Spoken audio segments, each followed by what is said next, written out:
Thank you. Kwa gato karelinde, Bwana asifiwe. Bwana asifiwe. Tutaendelea mwadhani. Amen. Bwega. Vile vile tukasema stima lazima ifike kwa kila nyumba. Tuko na program, hakuna constituency katika Kenya ambayo haina miradi mpya ya stima ya serikali hii. Hapa Meru wabunge wenu watawaambia kuna program inaendelea sasa saa hii ya kuweka matransformer kila mahali kwa vijiji ambavyo havina stima.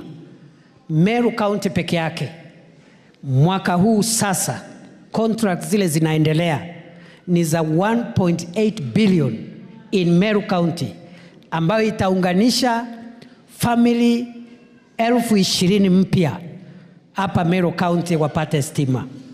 Haijalishi nyumba yako ni ya matope ama ni ya mabati ama ni ya mawe, nyumba ni nyumba, na stima sio starehe ya matajiri. Stima ni haki ya kila mwananchi. Sio ndio bottom up. Tunaendelea vile vile na mambo ya barabara ambazo zilikuwa zimekwama kiasi. Mungu ametujalia kwa sababu sasa uchumi umeanza kuwa dhabiti kidogo. Tumepata pesa ya kukamilisha barabara zote ambazo zilikuwa zimekwama. Hapa Meru County na Tharaka Nithi ni barabara nyingi sana. Zilikuwa zimeanzishwa 2014, zingine zikakwama 2018, 2019 wakati wa President Uhuru Kenyatta. Na for the last 2 years kwa sababu ya vile uchumi ulikuwa, hatukuwa na pesa ya kufanya hizo barabara, lakini sasa tuko na pesa ya kujenga na kukamilisha barabara hizo zote ambazo zilikuwa zimesimama.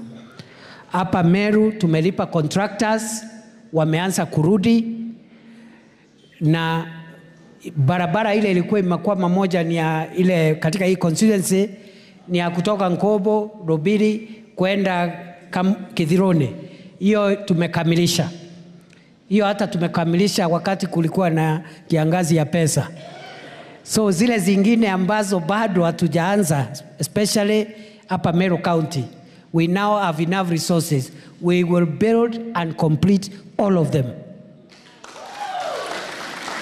Na mimi sasa nikiwa Deputy Rais, kazi yangu ni kufuatilia, kutafuta mawaziri, ma-PSS na wale watu wanaohusika na stima, barabara, masoko, kuhakikisha ile direction ama directives Rais ametoa imetekelezwa, ili watu yetu ya Meru, watu ya Tharaka Nithi na watu ya Kenya waone matunda ya serikali yao.